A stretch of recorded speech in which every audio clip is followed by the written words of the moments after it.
बिस्मिल्लाहिर्रहमानिर्रहीम। आज का जो टॉपिक है वो है एंगुलर मोमेंटम।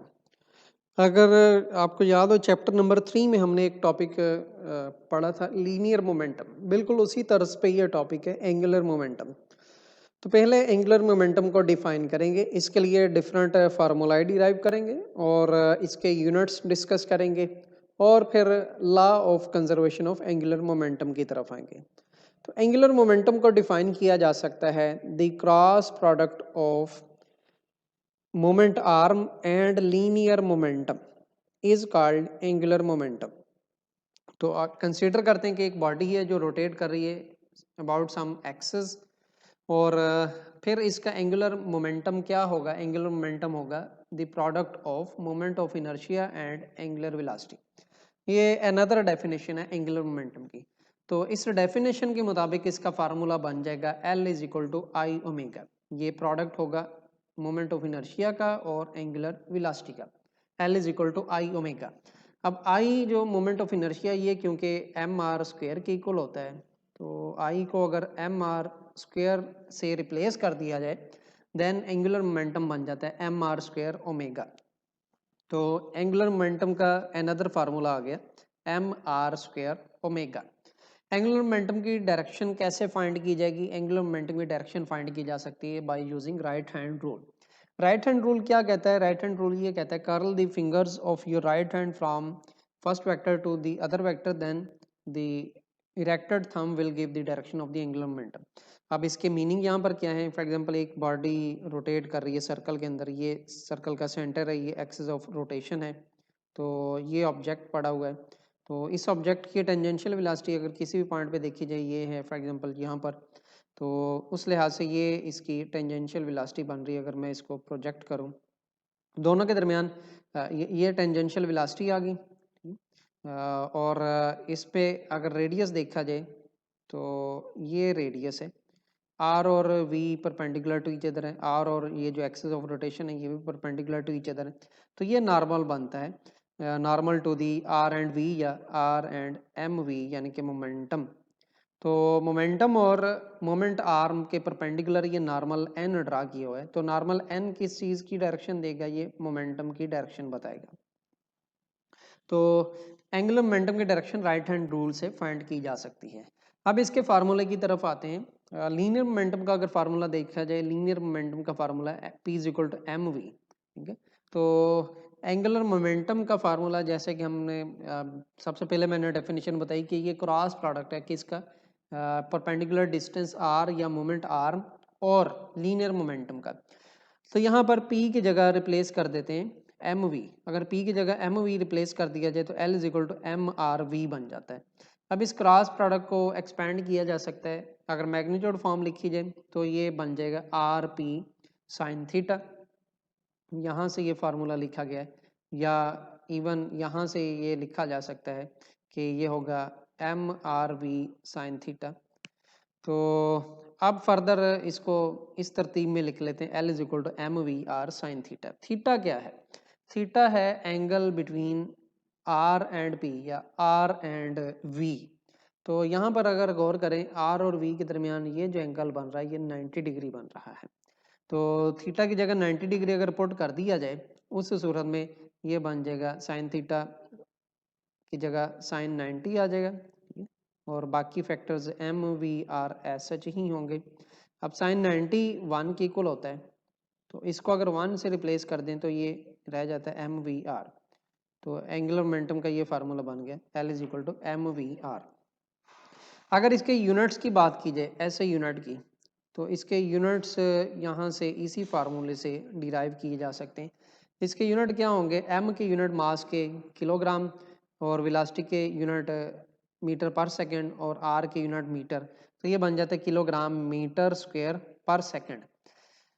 अब इसको थोड़ा सा एक बेटर वे में लिखने के लिए अपने पास से सेकंड से मल्टीप्लाई और सेकंड से डिवाइड कर दिया। तो ये जो पर सेकंड है ये इस पर सेकंड के साथ मिलके बन गया किलोग्राम मीटर पर स्क्वायर सेकंड, और एक मीटर इस सेकंड के साथ जोड़ लिया तो ये मीटर सेकंड। तो किलोग्राम मीटर पर स्क्वायर सेकंड को न्यूटन लिख देते हैं और मीटर सेकंड ऐसे आ गया। अब ये न्यूटन और मीटर मिलके बन गए जॉल। तो एंगुलर मोमेंटम के जो यूनिट आ गए वो बन गए जॉल इंटू सेकेंड। याद रखें कि जॉल इंटू सेकेंड जो है ये इसके ऐसा यूनिट ही होंगे। सो ऐसा unit of angular momentum is joule into second, या अगर किलोग्राम या फंडामेंटल यूनिट बेसिक यूनिट की फॉर्म में लिखा जाए तो ये बनेंगे किलोग्राम मीटर स्क्वायर पर सेकेंड। तो एंगुलर मोमेंटम का फार्मूला आ गया L is equal to M V R. अब दूसरा फार्मूला डिराइव करते हैं, एम वी आर से शुरू करते हैं। एम वी आर के अंदर वी की जगह V is equal to R omega होता है, तो ये यहाँ पे अगर रिप्लेस कर दें तो ये बन जाता है L is equal to M R omega into R. तो ये आर और ये आर मिलके एम आर स्क्वेयर हो गया और ओमेगा एस एच आ गया। अब एम आर स्क्वेयर जो पिछले टॉपिक में हम पढ़ चुके हैं, ये मोमेंट ऑफ इनर्शिया है, तो इसको अगर मोमेंट ऑफ इनर्शिया से रिप्लेस किया जाए एल का अनदर फार्मूला आ गया आई इंटू ओमेगा। तो एक फार्मूला है आर क्रॉस पी और दूसरा फार्मूला है एम वी आर और तीसरा फार्मूला है आई इंटू ओमेगा। तो इसके बाद इसके टाइप्स की तरफ आते हैं। एंगुलर मोमेंटम की दो टाइप्स हैं। अगर आप अर्थ की बात करें, इलेक्ट्रॉन की बात करें या एक टेनिस बॉल की बात करें, इनके मोशन किस किस्म की है? इनकी मोशन दो तरह की है। एक तो इनकी मोशन है रोटेशन, जो कि एक ऑर्बिट के अंदर है। फॉर एग्जांपल अगर अर्थ की बात की जाए तो अर्थ सन के राउंड अबाउट एक ऑर्बिट के अंदर रोटेट कर रहा है। इसी तरह अगर बात की जाए इलेक्ट्रॉन की, तो वो न्यूक्लियस के इर्द गिर्द एक ऑर्बिट के अंदर रोटेट कर रहा है। उसके मुकाबले में दूसरी किस्म की मोशन भी है। दूसरी किस्म है स्पिन। जैसे अर्थ की बात कीजिए, अर्थ 24 घंटे में एक स्पिन कंप्लीट करती है, जिसकी वजह से दिन और रात आते हैं। इसी तरह इलेक्ट्रॉन भी अपने ऑर्बिट के अंदर रहते हुए स्पिन कर रहा है। और इवन टेनिस बॉल की बात की जाए तो टेनिस बॉल ना सिर्फ आगे की तरफ जैसे यहाँ से हिट की जाती है और ये पिच की तरफ या विकेट की तरफ अगर वो मूव करके जाती है, तो ये ना सिर्फ आगे की तरफ मूव कर रही होती है, यानी कि ये ऐसे अगर एक सर्कल स्वीप किया जाए तो इसके अंदर ये रोटेट कर रही है एक ऑर्बिट के अंदर, बल्कि वो जाते जाते स्पिन भी कर रही होती है। ठीक है, तो इसकी भी दो किस्म की ही मोशन है। उस रिस्पेक्ट से इनके मोमेंटम भी दो किस्म के होंगे। तो एक जो टाइप है वो होगी स्पिन एंगुलर मोमेंटम, दूसरी टाइप होगी orbital angular momentum. Spin angular momentum क्या है? Angular momentum of A spinning body. Spinning body का मतलब rotating about it's on axis. Spin कैसे होती है? जैसे अर्थ की स्पिन देखी जाए, अर्थ अपने ही एक एक्सिस के इर्द गिर्द रोटेट कर रही होती है। फॉर एग्जांपल ये कंसीडर कर लिया जाए like this is the earth. ठीक है, तो ये एक यहाँ पर एक्सिस है, इस एक्सिस के अबाउट ही ये यूं रोटेट कर रही है, तो इसको स्पिन का नाम दिया जाता है। और उसके मुकाबले में अगर ये सन है एट द सेंटर और उसके इर्द गिर्द अर्थ इस पाथ को फॉलो करते हुए रोटेट कर रही है, तो ये इसकी ऑर्बिटल मोशन होगी। तो फिलहाल बात की जा रही है स्पिन की। तो स्पिन एंगुलर मोमेंटम किस बॉडी का होगा? Angular momentum of A spinning body is called spin angular momentum. Spin angular momentum के को शो किया जाता है एल एस से। इसके मुकाबले में जो दूसरी टाइप है वो है टोटल ऑर्बिटल एंगुलर मोमेंटम। और ऑर्बिटल एंगुलर मोमेंटम क्या होगा? Angular momentum of a body orbiting in a circular path, that is called orbital angular momentum. तो ऑर्बिटल एंगुलर मोमेंटम को एल ओ से शो किया जाता है। तो दोनों को मिला के स्पिन एंगुलर मोमेंटम और ऑर्बिटल एंगुलर मोमेंटम को एक नया नाम दिया जाता है। वो नाम क्या है? That is called total angular momentum. तो टोटल एंगुलर मोमेंटम बेसिकली क्या है? Total angular momentum is the sum of spin and orbital angular momentum. तो उस लिहाज से टोटल एंगुलर मोमेंटम का फार्मूला बन जाएगा L is equal to L O plus L S, यानी कि orbital plus spin angular momentum, और ये वेक्टर क्वांटिटीज हैं जी। तो इसके बाद रिलेशन डिराइव करते हैं मोमेंटम और टार्क के दरमियान। तो मोमेंटम का जो फार्मूला अभी हम पढ़ चुके हैं वो है L is equal to R cross P. और अगर इसमें थोड़ी सी चेंज ले ली जाए तो उस चेंज को डेल्टा एल लिखा जाएगा। अब आर चेंज नहीं होगा क्योंकि एक सर्कल के अंदर रोटेट करते हुए बॉडी का रेडियस नहीं बदल सकता, अलबत्ता उसकी स्पीड कम ज़्यादा हो सकती है जिसकी वजह से मोमेंटम में चेंज आ सकती है। तो that's why delta L would be equal to R cross delta P. Both side पे डेल्टा टी से अगर डिवाइड कर दिया जाए तो लेफ्ट साइड बन जाएगी delta L by delta T, right side बन जाएगी R delta P by delta T. तो delta L by delta T को तो ऐसा ही लिख लेते हैं और आर भी बिल्कुल ऐसा ही आ गया। और ये जो delta P by delta T है ये फिलहाल ऐसा लिख लिया, लेकिन चैप्टर 3 में हम पढ़ चुके हैं कि ये delta P by delta T क्या है, ये फोर्स के इक्वल है। तो ये फोर्स की वैल्यू अगर यहाँ पर पुट कर दी जाए तो delta L by delta T equal आ जाएगा R S H, delta P by delta T की जगह फोर्स एफ आ गया।